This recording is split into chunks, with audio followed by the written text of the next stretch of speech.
윤석열이 첫 번째 공판 출석을 했습니다. 26년간 검사 생활했는데 격앙! 윤석열이 내란 우두머리 혐의 첫 공판에서 총 93분간 직접 발언하며 26년간 검사 생활을 하며 많은 사람을 구속 기소했다. 이러면서 검찰 공소장이 무논리, 모자이크식이라며 맹공을 퍼부었다고 합니다. 이날 변호인의 말을 끊으면서까지 셀프 변론에 나섰던 윤석열의 재판. 변호인이 말하려고 하는데 잠깐 가만히 있어봐. 내가 얘기할게. 이러면서 자기가 나서면서 말을 계속했다는 거예요. 직위원의 심리로 진행된 이날 공판에 포문을 연 건 검찰이었고, 검찰은 오전 10시 2분 시작하자마자 대통령 윤석열을 피고인으로 호칭하겠다 이러면서 공소요지 진술을 시작을 합니다. 자, 윤석열이 빡이 쳐 안 쳐? 아니, 검사 저놈들이 거기다가 이번 재판에 초짜 검사를 쫙 배치를 했대요. 그래가지고 검사들도 어리버리하고 직위원은 윤석열 편의를 막 봐주고 이러고 있다라고 합니다. 근데 어쨌든 이 초짜 검사들이 딱 나와서 대통령 윤석열을 피고인으로 호칭하겠다 이렇게 얘기하니까 윤석열이 눈이 돌아가는 거야. 요즘 말로 긁히는 거지. 아니 저것들이 긁혀가지고 말을 쏟아내기 시작한 거 아니냐. 이런 생각이 듭니다. 열받지? 윤석열 성격에 굉장히 열받습니다. 검찰은 PPT 자료를 띄워놓고 1시간 동안 공소사실을 설명합니다. 결국 뭐야? 윤석열이 위헌 위법한 비상계엄 선포했고 국헌을 문란할 목적으로 폭동을 일으켰다는 것이 요지야. 폭동이 들어가야 내란이 성립이 됩니다. 무장한 군인이 국회에 들어가는 순간 폭동이 성립이 되고 그건 내란입니다. 내란은 사형 또는 무기징역. 이거는 빼박이에요. 이거를 피할 방법이 없습니다. 자, 이렇게 폭동을 일으킨 게 윤석열이다라고 검사가 얘기를 딱 하니까 윤석열은 42분 동안 검찰의 공소장을 비판을 합니다. PPT 자료를 다시 띄워달라. 검찰 PPT 자료 좀 다시 띄워주세요. 이러면서 하나씩 한 페이지씩 반박에 나섰는데 PPT 몇 페이지를 봐달라. 그러면서 해당 페이지의 검찰 논리가 왜 잘못되는지를 하나하나 지적을 하기 시작했다라는 겁니다. 저 역시도 26년간 검사 생활을 하면서 참 치열하게 공직 생활을 해왔습니다. 26년간 정말 많은 사람을 구속하고 기소한 저로서도 도대체 무슨 내용인지 뭘 주장하는 건지 이게 어떤 로직에 의해 내란죄가 된다는 건지 도저히 알 수가 없습니다. 이러면서 검찰을 까기 시작하는데 결국은 자기 혼자 말을 계속하는 거예요. 재판에서 이러면 망하는 겁니다. 2024년 12월 3일 밤 10시 30분쯤부터 그날 새벽 2, 3시까지 몇 시간 상황을 쭉 나열식으로 기재한 공소장이야. 조서를 거의 공소장에 박아 넣은 것 같은 이런 걸 내란으로 구성한 자체가 참 법리에 맞지 않다고 생각한다. 그래서 지금 검찰의 공소장이 허접하다 이런 걸로 공격을 하는데 이게 공격이 되나? 상식적인 재판이라면 공격이 안 되죠.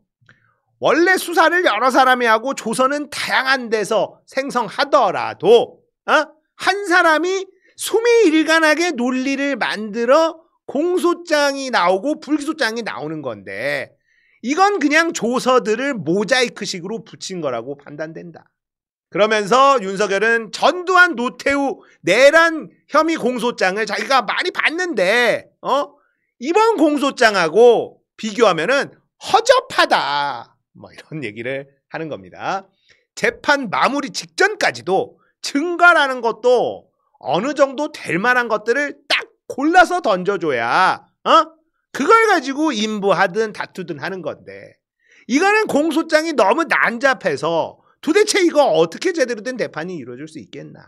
그러면서 자기도 이런데 나는 법 전문가 검사 26년 한 나도 그럴진데 다른 군 출신 현역 군인들이 이런 상태의 공소장으로 방어권을 제대로 행사할 수 있는지 정말 의문이다.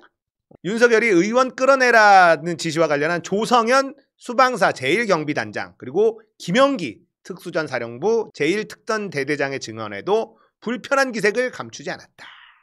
검찰 측 증인신문 도중에 끼어들어서 제가 그 질문을 헌재에서 본 것 같은데 반대 신문을 제가 할 건 아닌데 그 증인이 오늘 나와야 했는지 그렇게 급했는지 순서에 대해서도 이해가 안 되는 부분이 많다. 그러니까 조성현 제1경비단장하고 김영기 특전대대장이 자기한테 되게 불리한 증인들인데 왜 이렇게 먼저 한 거야? 이러면서 순서에 대해서 또 따집니다. 이게 재판이 이렇게 흘러가면요 엄청 불리해져요. 일반적인 판사라면. 근데 직위원이니까 이게 다 넘어가는 거죠. 말도 안 되는 걸로 막 계속 따집니다. 이 과정에서 윤석열은 언성을 높이거나 말하는 속도가 빨라지는가 하면 재판장과 변호인의 말을 중간에 끊고 들어가는 등의 모습을 보였다. 윤석열의 발언 시간은 총 93분. 혼자 떠드는 거야. 변호인이 얘기하는데 말 끊고 지가 들어가. 그러니까 윤석열은 지금 어떤 마인드냐. 변호인단이 10명인가 12명인가 그래요. 김계리도 있고 윤곽근도 있고 막 그래요. 야 비켜. 니들 야 내가 에이스야. 법 내가 더 잘 알아. 이러면서 자기 혼자 그냥 막 떠드는 겁니다. 이게 재판이 제대로 굴러가겠어? 변호인단들도 전략이라는 걸 세우는 거 아니야. 근데 그거 무시하고 혼자 막 떠들면 자기 발에 자기가 넘어지는 이런 일들이 발생을 합니다. 아무튼 뭐 땡큐고. 2차 형사재판이 21일에 열리는데요. 어제 있었던 조성현 제1경비단장하고 김영기 특전대대장 또 나옵니다. 왜냐하면 윤석열이 하도 떠들어가지고 윤석열 변호인단에서 이 두 명에 대해서 신문을 못했고 직위원도 물어볼 걸 못 물어봤어요. 그래가지고 한 번 더 나와서 이걸 더 해야 돼요. 윤석열이 말을 줄여야 재판을 줄일 텐데 이게 그냥 계속 혼자 떠드니까 재판이 길어질 수밖에 없어 지금. 많은 분들이 대선 전에 1심 끝나고 무죄 주고 심우정이 항소 포기해서 풀려나면 어떡하냐 이거 걱정하는데 안 끝납니다. 윤석열이 하도 떠들어가지고 대선 전에 이 재판 1심이 끝날 수가 없어요. 자, 뉴시스입니다.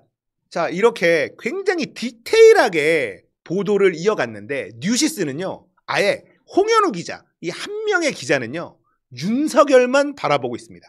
사진도 못 찍고 촬영도 못하고 막 이러니까 아예 국민들한테 보여주자 글로 상상을 하게 소설책을 써놨어. 자, 야, 아주 재밌습니다. 재판 시작 10분 전 오전 9시 50분에 윤석열이 짙은 남색 양복과 붉은색 넥타이 2대8 가르마 차림으로 법정에 들어서자 윤석열 측 변호인단은 일제히 일어나 그에게 인사했다. 소설 같지 않나요? 오전 10시 정각 재판부가 입정하자 자리에서 일어난 윤석열은 허리 숙여 인사했고 검찰 측에서 공소사실 모두 진술을 시작하자 무표정으로 검사석을 응시했다. 옆자리에 앉은 윤갑근 변호사와 몇 차례 귓속말을 주고받은 윤석열은 검찰 측 진술이 길어지자 지루하다는 듯 눈을 지그시 감거나 왼손을 들어 눈썹을 긁기도 했다. 뉴시스에서 한 명 기자를 너는 윤석열만 보고 윤석열 뭐 하는지 그것만 적어. 이야 이거 촬영한 것처럼 보이는데? 오전 11시 13분 피고인이 직접 발언에 나서자 윤석열의 태도는 완전히 달라졌다. 어깨가 들썩이도록 손을 높게 들어 제스처를 취했다. 발언 초반 윤석열은 비교적 차분하게 내란몰이 과정에서 겁을 먹은 사람들이 수사기관의 유도에 따라 진술한 부분이 있다. 선입견을 방지하기 위해 검찰 측 PPT를 띄운 채 말하고 싶다. 그러나 감사원장, 서울중앙지검장 등 고위공직자들에 대한 소위 줄탄핵 관련 부분, 여론조사 꽃과 더불어민주당사의 군병력을 투입하려 했다는 부분에 다다르자 흥분한 듯 한 음절씩 힘줘 말해 마이크를 통해 윤석열의 숨소리가 그대로 전달됐다. 특히 감사원장을 헌법재판소 법정에 세워서 저는 아주 갈 때까지 갔구나 라는 생각을 했다고 말할 땐 어깨를 들썩이기도 했다. 윤석열은 직접 발언해서 전임 정부인 문재인 정부에 책임이 있다고 주장했다. 또 문재인 탓. 그는 삼청동 안가 모임과 관련해서 문정부 시절에 베테랑 수사관을 대부분 쫓아내고 전체 정보 수사 역량을 절반 이하로 감축시키는 바람에 우리 군사 방산 정보가 유출에 굉장히 취약한 상태가 돼서 대통령에 취임하면서부터 방척사령부 보강을 긴급히 지시했다. 삼청동 안가 모임도 그런 취지의 자리였다. 마이크를 써달라는 재판부의 요청에도 윤석열은 흥분해 말이 들리지 않는 듯 계속해서 발언을 이어갔고 윤석열 변호인단은 그 모습을 지켜보며 서로 귀갯말을 주고받았다. 발언 막바지. 대통령이 계엄 선포 결정도 안 한 상황에서 이런 얘기 한다는 건 모르겠다고 말하는 부분에선 재판부와 검찰 측을 번갈아 바라봤고 특유의 도리도리 동작도 했다. 윤석열의 발언이 40분을 넘어가자 재판부에서 오전은 여기까지 말씀하시는 걸로 하자 하며 오후 재판 계획에 대해 말을 이어갔으나 윤석열은 재판부의 말을 끊고 제가 몇 분 정도 했습니까? 되물었다. 그는 재판부를 향해 제가 만든 자료가 아니다. 오후에는 좀 더 효율적으로 짧게 하겠다. 오전 재판 종료 후 윤석열은 굳은 표정으로 구속 피고인 통로를 이용해 법정을 빠져나갔다. 야, 촬영 안 해도 되겠는데 뉴시스 야, 이렇게까지 해준다고? 촬영을 못하게 하니까 뉴시스에서는 아예 기자 한 명을, 홍현우 기자를 윤석열만 보고 윤석열만 그려. 야, 다 보이네. 어떻게 했는지 다 보여. 좋아. 이거 역효과가 아닌가. 촬영 못하게 한 지기현의 역효과가 아닌가 싶습니다. 윤계엄모의 코미디 같다. 또 부하 탓. 남 탓이 이어집니다. 자신과 김용현의 지시 이상으로 군인들이 불필요한 조치를 취했다. 이런 주장을 합니다. 사령관들이나 부대장들이 저와 장관의 커뮤니케이션을 넘어서 비상 매뉴얼로 조치를 취하지 않나 싶습니다. 이런 얘기를 한 거예요. 남 탓이지. 아니 우린 잘못한 게 없는데 부하 놈들이 오반 거야. 이런 얘기를 하는 거예요. 자기가 병력 투입을 지시한 사실은 무시한 채 유혈 사태가 일어나지 않게 그러려고 소수 병력만 투입한 겁니다. 계속해서 남 탓을 해요. 남 탓, 부하 탓. 자기가 잘못한 건 아무것도 없습니다. 여러분들 이런 애를 계속 추종할 수 있을까요? 어느 순간에 와르르르 무너질 수밖에 없습니다. 검찰에서도 심우정과 그 수뇌부들, 내란에 가담돼 있는 이 수뇌부들은 지금 윤석열을 살려야 되겠죠. 자기가 죽으니까. 근데 만약에 심우정도 뭔가가 터지고 이런 일이 벌어지면 검찰 내부에서 심우정도 버립니다. 이거는 막을 수가 없어요. 늘 그래왔고 이들의 이 검찰 조직이란 게 생리적으로 그러합니다. 그래서 지금은 버티고 있고 지기현 같은 이상한 판사가 이상한 재판 진행을 하고 있어서 많이들 불안하겠지만요. 결국은 무너지게 돼 있습니다. 얼마 남지 않았고 민주당에서도 지금 지기현 관련해서 얘기가 나오고 있는 걸로 알아요. 어떻게 해야 되나.